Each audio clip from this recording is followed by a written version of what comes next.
साथ मैं हूं अंकिता। क्या आपकी पतंगबाजी किसी की जिंदगी पर भारी पड़ सकती है? त्योहार कोई भी हो, आसमान में पतंगे उड़ाना लाजमी है, लेकिन ये पतंगे अब मनोरंजन नहीं बल्कि मौत का कारण बन चुकी है। कांच और मेटल की कोटिंग वाला ये धागा कब किसी की गर्दन रेते, किसी को उम्र भर के लिए अपाहिज बना दे या किसी बेजुबान पक्षी की सांसें छीन ले, कुछ कहा नहीं जा सकता। लेकिन बड़ा सवाल ये है कि सुप्रीम कोर्ट से लेकर एनजीटी तक की पाबंदी, पुलिस के रिकॉर्ड तोड़ एक्शन और सैकड़ों गिरफ्तारियों के बाद भी ये जानलेवा मांझा आखिरकार बाजार में आ कहां से रहा है? आखिर प्रतिबंध के बावजूद क्यों नहीं रुक रहा चाइनीज मांझे का कारोबार? सबसे पहले देखिए हमारी ये खास रिपोर्ट।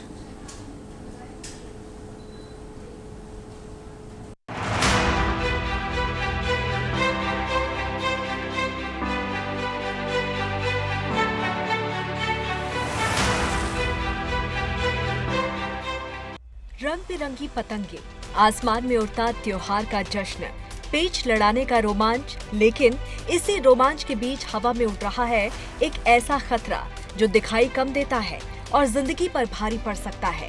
नाम है चाइनीज मांझा। इंसानों की गर्दन और हाथ पैर से लेकर पक्षियों के पंखों तक के लिए जानलेवा। सरकार ने बिक्री पर रोक लगाई, प्रशासन ने कार्रवाई की, अदालतों ने सख्ती दिखाई, लेकिन सवाल वही है कि आखिर प्रतिबंध के बावजूद मौत का मांझा अब भी बाजार तक कैसे पहुंच रहा है? त्योहारों का मौसम शुरू हो गया है, इसके साथ ही आसमान भी रंग बिरंगी पतंगों से खूबसूरत दिखने लगा है। पेच लड़ाने और शहमात के खेल में पतंगबाज प्रतिबंधित यानी कि बैन चाइनीज मांझे का इस्तेमाल भी कर रहे हैं। ये मांझा न केवल इंसानों के लिए बल्कि बेजुबान पक्षियों के लिए भी मौत का पैगाम बन चुका है। हर साल चाइनीज मांझे से हजारों लोगों के गले कटने, हाथ पैर जख्मी होने के मामले सामने आते हैं। सरकार ने इसकी बिक्री पर रोक भी लगा दी है। बावजूद इसके ये अदृश्य मौत आसमान में लहराती नजर आ ही जाती है और हर साल लोग सड़क पर इस जानलेवा मांझे की चपेट में आ रहे हैं। दिल्ली पुलिस की कार्रवाई। साल 2024 में 201 केस दर्ज, 218 आरोपियों की गिरफ्तारी। 2025 में 119 केस दर्ज, 131 आरोपियों की गिरफ्तारी। 2026 जून तक 14 केस दर्ज, 15 आरोपियों की गिरफ्तारी। आंकड़े बताते हैं कि कार्रवाई लगातार जारी है। 2.5 साल में पुलिस ने चाइनीज मांझे की बिक्री, सप्लाई, निर्माण और इस्तेमाल के खिलाफ 334 केस दर्ज किए हैं, जबकि 365 से ज्यादा लोगों को गिरफ्तार किया गया है। हजारों रोल और बड़ी संख्या में चरखियां भी जब्त की गई हैं। सुप्रीम कोर्ट के प्रतिबंध लगाए जाने के बाद साल 2017 से 2026 के बीच मांझे की चपेट में आने से 11 टू व्हीलर सवारों की जान जा चुकी है। चाइनीज मांझे का शिकार न केवल स्कूटी और बाइक सवार हो रहे हैं, बल्कि आसमान में पक्षी और पतंग उड़ाने वाले भी इससे घायल हो रहे हैं। इसे राष्ट्रीय स्तर पर खतरा मानते हुए नेशनल ग्रीन ट्रिब्यूनल यानी कि एनजीटी ने 2017 में कांच की कोटिंग वाले सिंथेटिक धागे के निर्माण, बिक्री और सप्लाई पर देशव्यापी प्रतिबंध लगा दिया था। तो वहीं चाइनीज मांझे को लेकर सरकार से लेकर अदालतों तक ने सख्त रुख अपनाया है, तो कई राज्यों ने भी इसके खिलाफ सख्त कदम उठाए हैं। तो कहां है चाइनीज मांझे पर रोक? दिल्ली, एनसीआर, उत्तर प्रदेश, पंजाब, महाराष्ट्र, गुजरात, मध्य प्रदेश, छत्तीसगढ़, कर्नाटक, आंध्र प्रदेश में प्रतिबंध लगा हुआ है। हालांकि वैसे पूरे देश में चाइनीज मांझे की खरीद, बिक्री और स्टॉक पर रोक है, लेकिन कुछ राज्यों ने कड़े प्रतिबंध भी लगाए हैं। आखिर इतना खतरनाक क्यों है चाइनीज मांझा और कैसे बनता है? सिंथेटिक नायलॉन धागे का इस्तेमाल होता है। नायलॉन धागे पर कांच या मेटल पाउडर की कोटिंग होती है। सिंथेटिक ग्लू और रंगों से कोटिंग की जाती है। इससे धागा धारदार और मजबूत होता है। यही वजह है कि ये इंसानों और पक्षियों के लिए बेहद खतरनाक है। यहाँ तक कि धातु की वजह से बिजली के करंट का खतरा भी है। आइए जानते हैं चाइनीज मांझे पर क्या है कानूनी प्रावधान। बीएनएस धारा 106, मौत या गंभीर चोट पर 5 साल की जेल, भारी जुर्माना। बीएनएस धारा 223, बिक्री, इस्तेमाल, स्टॉक पर प्रतिबंध के उल्लंघन पर जुर्माना और कानूनी कार्रवाई। बीएनएस धारा 163, प्रशासन के प्रतिबंधात्मक आदेश के उल्लंघन पर कार्रवाई संभव। बीएनएस धारा 125, मानव जीवन या सुरक्षा को खतरे में डालने पर सजा। इंसानों की गर्दन और हाथ पैर से लेकर बेजुबान पक्षियों के पंखों तक के लिए ये किसी बम से कम खतरनाक नहीं है। सरकार की पाबंदी, प्रशासन की कार्रवाई और अदालतों की सख्ती के बावजूद आखिर ये मौत का मांझा बाजार तक पहुंच कैसे रहा है? ऑनलाइन गुप्त बिक्री, सोशल मीडिया और ऑनलाइन प्लेटफॉर्म से आसानी से उपलब्ध है, सस्ता और मजबूत, कम कीमत और ज्यादा मजबूती के कारण मांग ज्यादा, पहचानना मुश्किल, पतला और पारदर्शी होने से आसानी से नजर नहीं आता, सप्लाई चेन ट्रैकिंग मुश्किल, अलग अलग जगहों से उत्पादन और सप्लाई होने से कार्रवाई कठिन। चाइनीज मांझे पर पूरी तरह से लगाम लगाने के लिए प्रशासन की सख्ती, कठोर कानूनी प्रावधान और आम जनता की जागरूकता बेहद जरूरी है। जानकारों का मानना है कि ऐसी मौतों को जागरूकता और कार्रवाई के जरिए रोका जा सकता है। पतंग उड़ाते समय प्रतिबंधित मांझे का इस्तेमाल न करें। पतंग में केवल साधारण सूती धागों का ही इस्तेमाल करें। दोपहिया वाहन चलाते समय हेलमेट के साथ गले और चेहरे को भी ढक कर रखें। अभिभावक बच्चों को सिंथेटिक व कातिल मांझे का उपयोग करने से रोकें। चाइनीज मांझा बिक्री की सूचना तुरंत स्थानीय पुलिस प्रशासन को दें। त्योहारों की खुशियों को मातम में बदलने से रोकने के लिए हम सबको जिम्मेदार नागरिक बनना होगा। सतर्कता, प्रतिबंधित मांझे पर सख्त कार्रवाई और लोगों की जागरूकता से हादसे रोके जा सकते हैं। पतंग की डोर खुशियां बांधे, किसी की जिंदगी न काटे, सुरक्षित पतंगबाजी करें, चाइनीज मांझे से दूरी रखें। और इस पर चर्चा करने के लिए हमारे साथ खास मेहमान भी जुड़ चुके हैं। निर्मल कौर जी पूर्व डीजीपी झारखंड से हमारे साथ जुड़ी हुई हैं। इसके अलावा टीना शर्मा सोशल एक्टिविस्ट हैं। Doctor Adish Agrawala senior advocate supreme court से इस वक्त हमारे साथ जुड़े हुए हैं। आप सभी का बहुत बहुत स्वागत है टीएनपी न्यूज़ में। सबसे पहले निर्मल कौर जी आपसे समझना चाहेंगे, चाइनीज़ मांझे को लेकर कई तरह के प्रतिबंध लगे हुए हैं, अलग अलग राज्यों ने भी सख्त पाबंदी यहाँ पर लगाई हुई है। चाइनीज मांझा बैन होने के बावजूद भी बाजार में कैसे आ रहा है? तो ये स्मगलिंग के बहुत सा चाइनीज सामान बैंड है। सोलर पैनल्स भी 30 जून से खत्म हो गए, परंतु वो फ्रीली अवेलेबल है। इसका जो जहाँ से सप्लाई आती है, खरीदते हैं होलसेल में, सस्ता है, बहुत ज़्यादा पॉपुलर है क्योंकि बहुत सारी पतंगे काटता है। तो आपने बहुत सारे नियम हमें बताए, बीएनएस के भी और एनजीटी के भी, और बहुत सारे नियम कानून तो बहुत सारे हैं। हमारे साथ एडवोकेट साहब भी हैं, वो भी बताएंगे। बहुत से कानून है जहाँ पे कि आपने, और जहाँ आप खाली मांझा यूज़ कर रहे हैं, नुकसान नहीं हुआ है, वहाँ भी फाइन और 3 महीने की सज़ा का प्रावधान है। परंतु उसके बावजूद ये बंद ही नहीं हो रहा। तो बहुत ज़्यादा इसमें लोगों को सेंसिटाइज करने की ज़रूरत है, अवेयरनेस फैलाने की ज़रूरत है, एक सामाजिक रूप से लोगों को जागृत करना है कि इससे आप बहुत ही खतरनाक खेल खेल रहे हैं। मांझा आपको मतलब आपको सजा तो दिलाएगा ही, आपको फाइन तो दिलाएगा ही, परंतु साथ साथ ये हाथ पैर काट सकता है, किसी की गर्दन काट सकता है, पक्षी को मार सकता है, कुछ भी कर सकता है। मतलब एकदम आतंक फैला देता है और ये बहुत ही खतरनाक चीज़ है। और आम जनता में शायद इतनी जागरूकता नहीं है।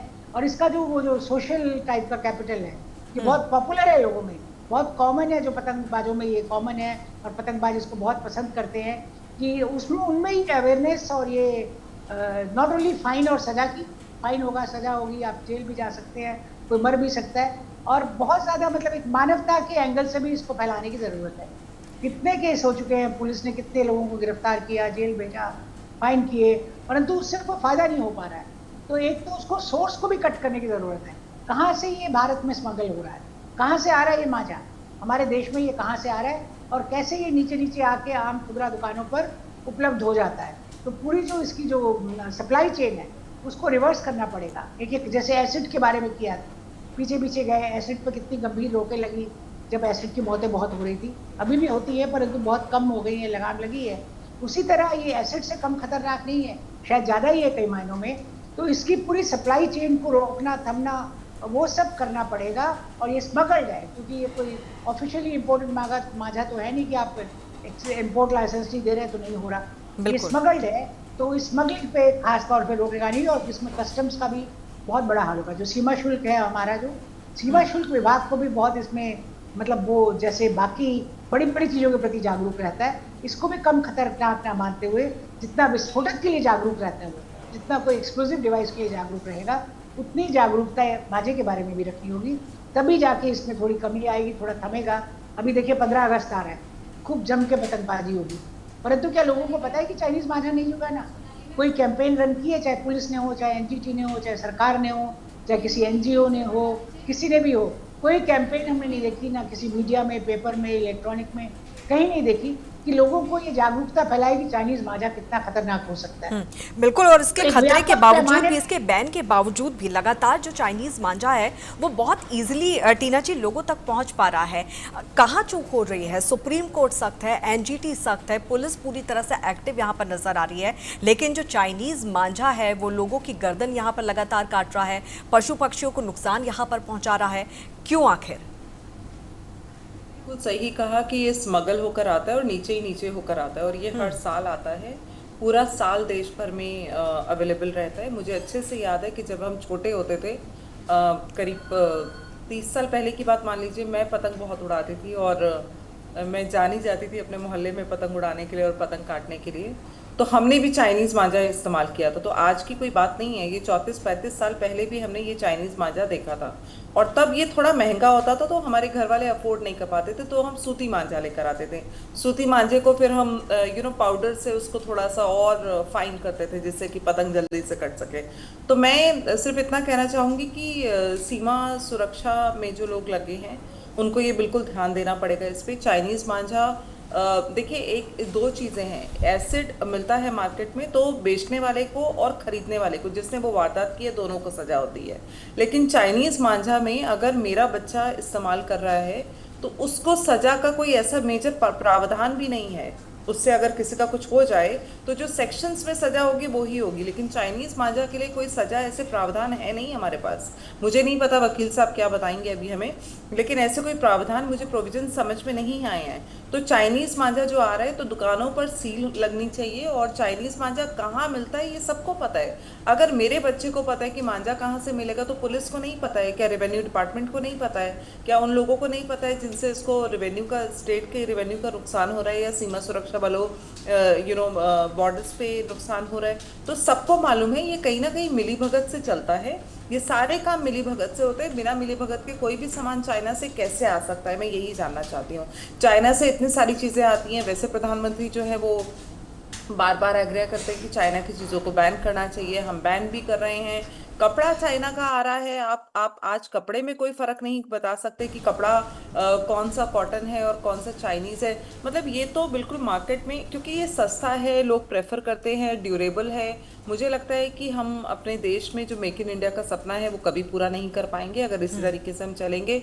सूती मांझा शुरू से चलता था, सूती होता है, खादी का मांझा जो है वो चलता था, और उसी को चलाना चाहिए। ये फ़न के लिए गेम होते हैं, ये एक त्यौहार मनाने के लिए गेम होते हैं, किसी की जान लेने के लिए नहीं होते। और चाइनीज़ मांझा जब आप खोलते हैं तो मैंने देखा है कई बार बहुत मेजर बड़ा कट, क्योंकि मेरे भी बचपन में एक बार कट लगा था, तब मुझे ध्यान आया कि ये माँ मेरी सही कहती हैं कि मुझे इसको इस्तेमाल नहीं करना है। तो ये एक बड़ा विषय है और जिस पे सरकार को सख्त होना पड़ेगा, जिस पे जो रेडी पटरी पे जो काम करते हैं उनको सख्त होना पड़ेगा, पुलिस को सख्त होना पड़ेगा, पुलिस को उन दुकानों की, और ये बहुत मेजर बड़े होलसेल मार्केट्स में मिलता है, अगर वहीं से आप बंद कर देंगे तो रिटेल में आएगा ही कहाँ से? आज अगर मुझे मालूम है कि इस दुकान पे मिल रहा है तो पुलिस को कैसे नहीं मालूम होगा? तो मैं फिर कहूँगी कि ये करप्शन के बिना नहीं चल सकता। करप्शन जब तक हम कंट्रोल नहीं करेंगे चीज़ें कंट्रोल नहीं होंगी। और हमारे देश में सिर्फ करप्शन और करप्शन, इसी की चीज़ को लेकर हम अपने बच्चों की जान को खतरा दे रहे हैं। और चाइना से अगर सामान आ रहा है, चाइना से सामान लाने वाले कोई अगर उसमें सामान आ रहा है कैंटर्स में, तो क्या पता नहीं चलता है? कस्टम सही है, सब कुछ है, तो कुछ तो कोई तो कहीं इन्फिल्ट्रेशन है जहाँ से हम चूक कर रहे हैं, और ये चूक ह्यूमन इंटरफेरेंस के बिना नहीं हो सकता। ह्यूमन इंटरफेरेंस में सारी अथॉरिटीज़ है, अथॉरिटीज़ को बिल्कुल मैं जिम्मेदार मानती हूँ। बिना अथॉरिटीज़ के कोई भी सामान, हम दुबई से सोना नहीं ला सकते, पहन के भी नहीं ला सकते। हम चाइना से सामान बिना बिलिंग के, बिना कस्टम क्लियरेंस के नहीं लेकर आ सकते। तो ये लोग कैसे ले आते हैं? तो मैं बिल्कुल, और यही बड़ा सवाल है और इसे कैसा रोका जा सकता है, इस पर भी मंथन करने की ज़रूरत है। लेकिन उससे पहले यहाँ पर जान लेते हैं कि आखिर इसको लेकर कानून क्या है, नियम क्या है। अलग अलग राज्यों में सख्त कानून यहाँ पर बनाए गए हैं। डॉक्टर आदेश अग्रवाला जी हमारे साथ जुड़े हुए हैं। सर, ऐसा नहीं है कि कानून यहाँ पर नहीं है, ऐसा नहीं है कि नियम कायदे यहाँ पर नहीं है, सख्त कानून है, बावजूद इसके जो चाइनीज़ मांझा है उस पर रोक नहीं लग पा रही है। आखिर कानून क्या कहता है? कानून में से तो कोई जरूरी नहीं था इस चीज को बैन करने के लिए, क्योंकि ये खुद ही खतरनाक चीज है और खतरनाक चीज जिससे किसी की जान को नुकसान हो सकता है, चोट गहरी लग सकती है, वो चीज यूज करना ही जो है उस पे ऑफेंस होता है। परंतु भारत सरकार ने और डिफरेंट स्टेट्स ने भी अलग डायरेक्शंस इश्यू करी हैं कि ये माजा जो है, चाइनीज माजा जो है यूज नहीं करा जाएगा, बेचा नहीं जाएगा। इनके खिलाफ 2016 से जो है ये डायरेक्शंस इशू करी हुई हैं। और जो आपने अपनी रिपोर्ट में पहले बताया कितने सेक्शन है, 105 है, 223 है, 163 है, 125 है, जो आजकल इसको बीएनएस कहने लगे, पहले आईपीसी बोलते थे। इसमें इसके अंदर इस कानून के अंतर्गत इनके जो इसको यूज करेगा और जिससे नुकसान हो जाएगा उनके खिलाफ कानूनन एक्शन लिया जाएगा, एफआईआर लिखी जाएगी और चालान करके उनको कन्वर्ट करा जाएगा। बहुत सीरियस, क्योंकि इससे जो पहले ये पतंग उड़ाते थे वो इंडियन धागा होता था, उसको थोड़ा मजबूत करने के लिए अपने आप ही जो बच्चे हैं उसको एक अलग उसको चीज से मजबूत करते थे। परंतु ये कि भाई हमारी पतंग नहीं कटी, हमारी पतंग ज़्यादा टाइम तक चली, इस धागे को जो चाइनीज है इसको यूज कर रहे हैं, क्योंकि ये टूटता नहीं है। बिल्कुल, और यही जो मजे मांझा दूसरों की पतंग काटने के लिए इस्तेमाल होता है, आज लोगों की जान पर बनाया है, लोगों की गर्दनें, पशु पक्षियों की गर्दनें काटने पर आमादा है। इसे किस तरह से अब रोका जा सकता है, क्या कुछ यहाँ पर कदम उठाए जाने चाहिए, वो भी हम यहाँ पर समझेंगे। लेकिन एक बहुत छोटे से ब्रेक के लिए यहाँ पर रुकना होगा, जल्द हाजिर होंगे।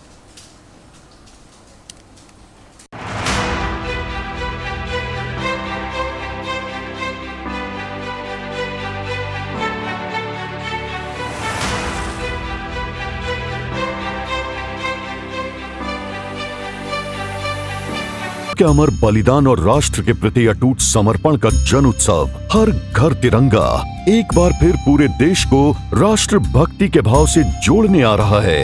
राष्ट्र प्रथम के संकल्प को जन जन तक पहुंचाने वाले इस अभियान में उत्तर प्रदेश पूरे उत्साह के साथ सहभागी बन रहा है। 9 से 17 अगस्त तक तिरंगा यात्राएं, प्रभात फेरियां, सांस्कृतिक कार्यक्रम, स्वच्छता अभियान तथा शहीद स्मारकों पर श्रद्धांजलि कार्यक्रम आयोजित किए जाएंगे। 14 एवं 15 अगस्त को 5 करोड़ घरों पर राष्ट्रीय ध्वज फहराने का लक्ष्य है। तो आइए हर घर तिरंगा अभियान में बढ़ चढ़कर अपनी सहभागिता सुनिश्चित करिए।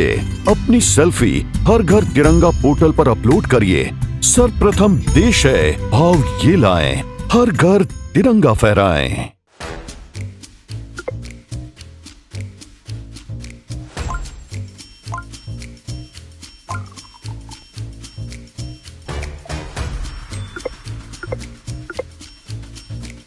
Bills bringing you down? Relax. PayRupic है ना?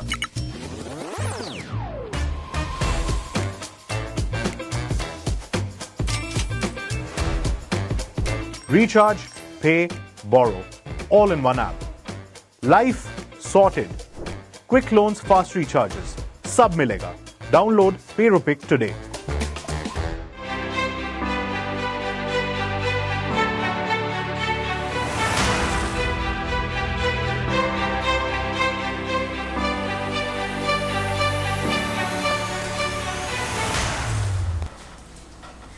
ब्रेक के बाद एक बार फिर से आप सभी का स्वागत है। चाइनीज मांझा मौत का कारण बनता हुआ नजर आ रहा है। प्रशासन यहाँ पर लगातार सख्ती बरतता हुआ नजर आ रहा है, लेकिन बावजूद भी चाइनीज मांझा लगातार मिल रहा है, बिक रहा है। ऐसे में बड़ा सवाल ये है, रोका कैसे जाए इसको। निर्मल कौर जी हमारे साथ जुड़ी हुई हैं। निर्मल जी, आपको क्या लगता है किस तरह के कदम यहाँ पर उठाए जाने की ज़रूरत है, या कौन से ऐसे लूप होल्स हैं, कौन सी ऐसी कमियाँ हैं जिसकी वजह से ये चाइनीज मांझा लोगों तक पहुँच रहा है, कैसे इसे रोका जाए?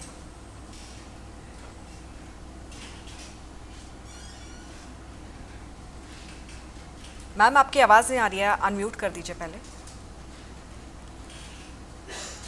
जी। इतना सस्ता रहता है ये मांझा, इसका एक आकर्षण का कारण ये भी है कि ये बहुत सस्ता रहता है और बहुत इफेक्टिव रहता है, बहुत कारगर है काटने में पतंगे।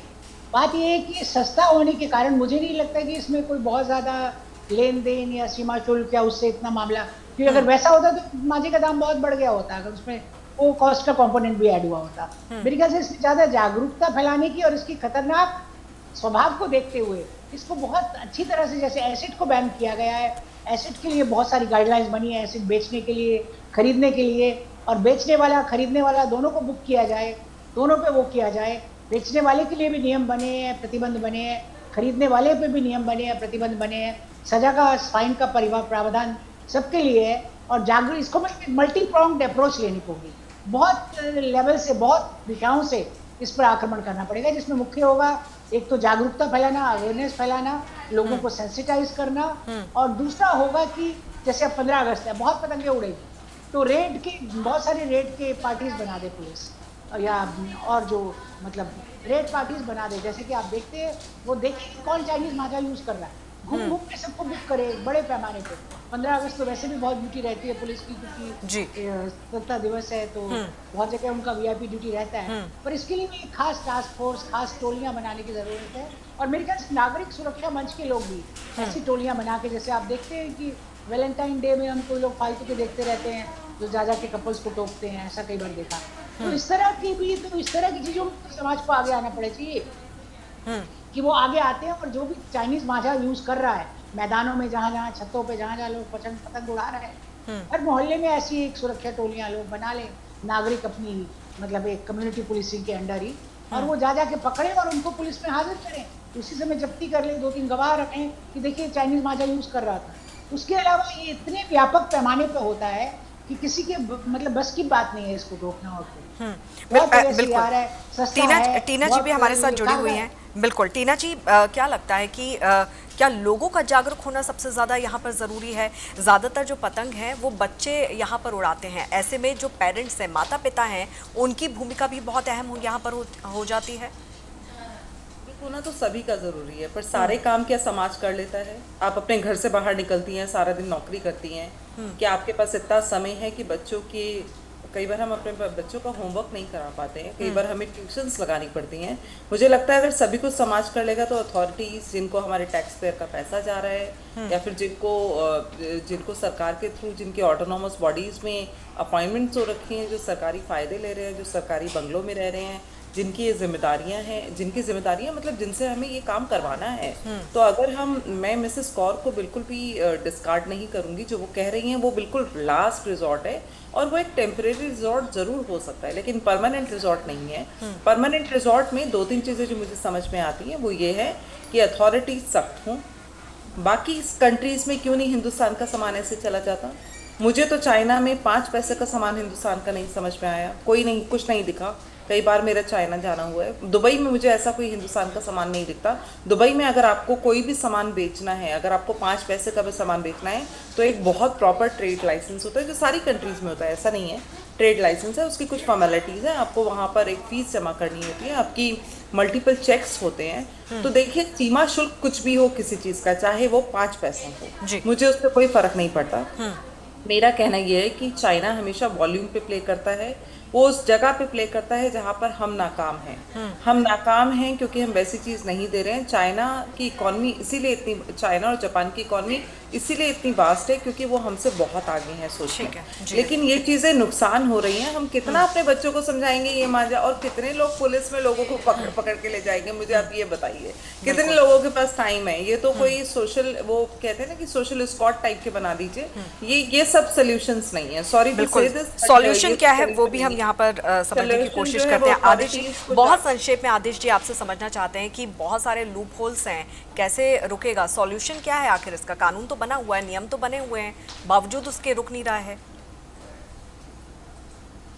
देखिए, ये चाइनीज जो माजे के नाम से इंपोर्ट नहीं हो रहा है, क्योंकि जो चीज बैन कर दी है, कोई भी इंपोर्ट इस नाम से तो होगा नहीं, परंतु इसी चीज को दूसरे नाम से कि वायर है, धागा है, धागा इंपोर्ट करा है, चाहे जो पतंग वाला उसके नाम से नहीं आ रहा है, तो उसको कस्टम वाले भी अलाउ करते हैं, क्योंकि ये तो और चीज में यूज करने के लिए है, ना कि ये पतंग में उड़ाने के लिए है। तो इस तरीके से उस चीज को ही इसमें यूज कर रहे हैं, चोरी छिपमा ये इसमें इस तरीके से बेच रहे हैं। ये तो हमारे जब एक आदमी की को चालान हो जाता है, उसके खिलाफ FIR हो जाती है, तो और पड़ोसी भी उस जगह के ये काम करने से छोड़ देंगे। इम्पोर्ट ये कहना कि गवर्नमेंट जो अलाउ कर रही है चाइनीज माजे के नाम से, ये नहीं हो रहा है। जो चीज ऑफिशियली बैन करे हुई है भारत में, वो इसका ना इंपोर्ट हो सकता है, ना उसका जो है यहाँ पे सेल हो सकती है। तो इसलिए ये दूसरे नाम से बिल्कुल जो है ये चीज बेची जाती है। जी जी, टीना जी बोलिए बहुत संक्षेप में। जो है वो धड़ल्ले से सेल हो रहा है। आप सदर बाजार के, अगर किनारी बाजार के पास में एक जगह लगती है जहाँ स्टेशनरी और क्रॉकरी मिलती है, और वहाँ चाइनीज मांझा, क्योंकि मैं स्टेशनरी लेने जाती हूँ और अभी रिसेंटली गई थी, चाइनीज मांझा बहुत धड़ल्ले से और ओपनली दुकानों पर मिल रहा है। मैं इस बात को बिल्कुल सिरे से नकारती हूँ कि किसी और काम के लिए आ रहा है, वो मैं मानती मतलब हूँ। कहीं ना कहीं लूप होल है, कहीं ना कहीं लापरवाही बरती जा रही है। जब त्योहार आते हैं पुलिस एक्शन मोड में आ जाती है, लेकिन पहले ही इस पर रोक क्यों नहीं लगती है? क्यों इसका निर्माण हो रहा है? क्यों ये हमारे देश में आ जा रहा है दूसरे देशों से? तमाम चीज़ें हैं, लेकिन आम लोगों की जिम्मेदारी भी यहाँ पर बनती है, हम सबकी जिम्मेदारी यहाँ पर बनती है, तभी हम इस पर रोक लगा सकते हैं। नहीं तो ये चाइनीज़ मांझा लोगों की जान ऐसे ही लेते रहेगा। बहरहाल आप सभी का बहुत बहुत शुक्रिया इस चर्चा में शामिल होने के लिए, और इसी के साथ हमारी खास पेशकश में फिलहाल के लिए इतना ही। जुड़े रहिए TNP न्यूज़ के साथ। नमस्कार।